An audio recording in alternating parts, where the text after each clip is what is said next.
In an exclusive interview with WashingtonTV on December 18th at the U.S. Department of State in Washington, Michael A. Ratney, press spokesman for the Bureau of Near Eastern Affairs, emphasized the centrality of the Israeli-Palestinian crisis to everything else in the Middle East region for President Barak Obama from the first day he took office. The very first day in office, he appointed a special envoy for Israeli-Palestinian peace because he recognized the importance of that issue to everyone in the Arab world, the broader Muslim world, frankly, throughout the whole world. And so he's committed himself to that for a lot of reasons. One reason because he knows it's the right thing to do, but also because he knows how important it is to others in the region. And because it's so important to others in the region, it becomes an important way of setting a positive and constructive atmosphere to accomplish other things we're trying to do in the region as well. The vision of President Obama, Ratney went on to say, included seeing Israel living at peace with all its neighbors, even Iran. But that is the President's vision, is this comprehensive peace in which Israel is living at peace with all of its neighbors, Palestinians, Syrians, Lebanese, all Arabs, even Iran in the region. At the same time, Ratney said that Iran's opposition to the peace process and support for militant groups like Hamas and Hezbollah, which he said was a fundamental part of Iran's policy, has created concern for the U.S. administration. This is a long-standing element, as you pointed out a moment ago, dating back quite a few years. U.S. concerns about Iranian support, Iranian opposition to the peace process generally, and support for groups like Hamas that are opposed to peace efforts between the Israelis and the Palestinians.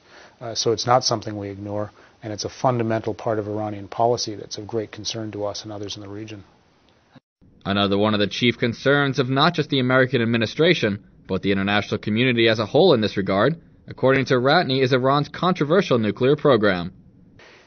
One of the primary concerns that arose that's been clear, not just our concern, but a concern of virtually everyone in the international community, is Iran's nuclear program. And that became central to our efforts. And it became central to the efforts of this group that we call the P5+1, the permanent members of the UN Security Council, along with Germany. And that became the principal focus of our conversations with the Iranian government.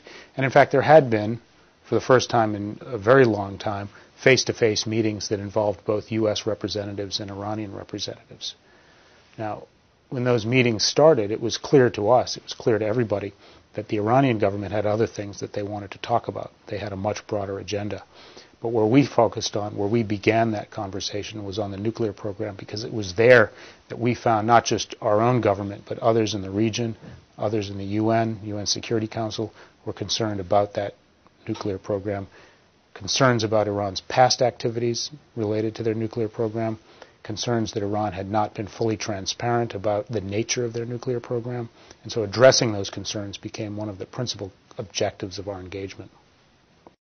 And among others in the region who share the great concern about Iran's nuclear ambitions is Israel, which is at the same time one side in what the Obama administration considers to be a central concern in the Middle East region, the Palestinian-Israeli crisis. In this regard, Ratney said the U.S. and Israel recognize that they have the same goal and the same concern, but emphasized that the American approach remains testing Iranian intentions through dialogue. The Israelis feel very directly the threat posed by Iran, particularly their support for groups like Hamas and Hezbollah, their pursuit of what they strongly believe to be a nuclear weapons program.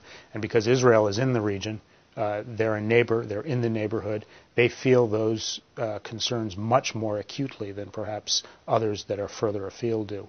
So this becomes very central to Israel's conception of its role in the region. Now, I would let Israeli officials speak for themselves, but I can tell you that we talk a great deal, obviously, with the Israeli government. We talk about our approach to dealing with Iran, our approach to dealing with Iran specifically on this issue of their nuclear program. And I think the Israelis recognize that we have the same goal.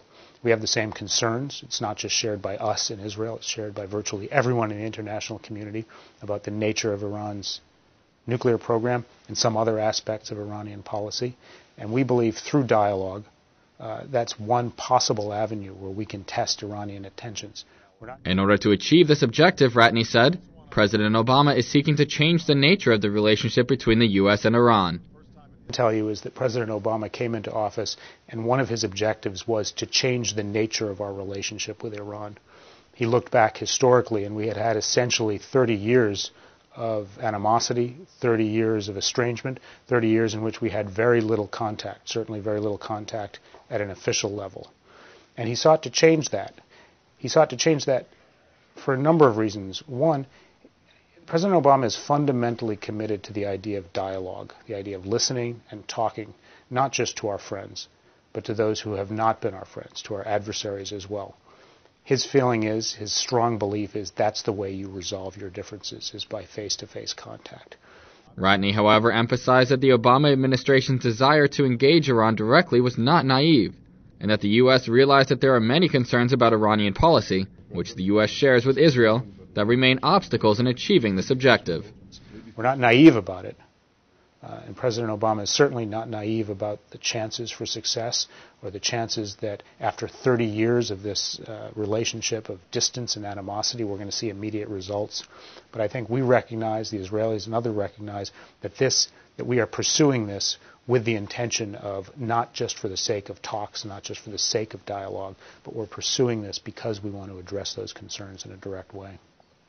But Ratney said that while in the only direct and face-to-face meeting between American and Iranian officials, the topic of the conversation has been Iran's nuclear dossier.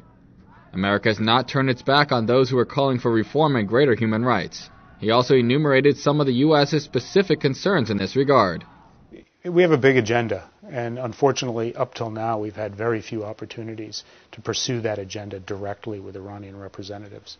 In what has been the sole meeting, essentially, that we had with them, it focused primarily on the nuclear file. But it's important to emphasize that by doing so, by trying to engage Iran directly, and by focusing as we do so intently both with Iran and also internationally on the nuclear file, we have not turned our back on those who are calling for reform, those who are calling for greater human rights inside of Iran. We've been very clear, the President, Secretary of State, and others have been very clear about our support for them, about how they have a right to decent government. They have a right to expect from their government decent treatment, and that we and others in the world are watching the aftermath of this election, the treatment of those who are calling for reform, the trials of people seemingly without evidence in large numbers, people who are being imprisoned, including, may I add, American citizens in many cases. Kian Tajbakhsh, Reza Tagavi, both American citizens of Iranian origin who've been imprisoned by the Iranian government. Don't forget as well, there's American hikers, 3 American hikers who were simply visiting in Iraq and ended up in Iranian custody. Robert Levinson, an American former FBI agent who's disappeared. All of these are part of the agenda that we hope to pursue with the Iranian government, and from the Iranian government hope to find answers. All I can tell you is these are 3 young Americans who disappeared and were arrested by the Iranian government, seemingly without charges. We want them, they want to be back with their families where they belong, and that's what we're asking for, the Iranian government to return them where they belong with their families in the United States.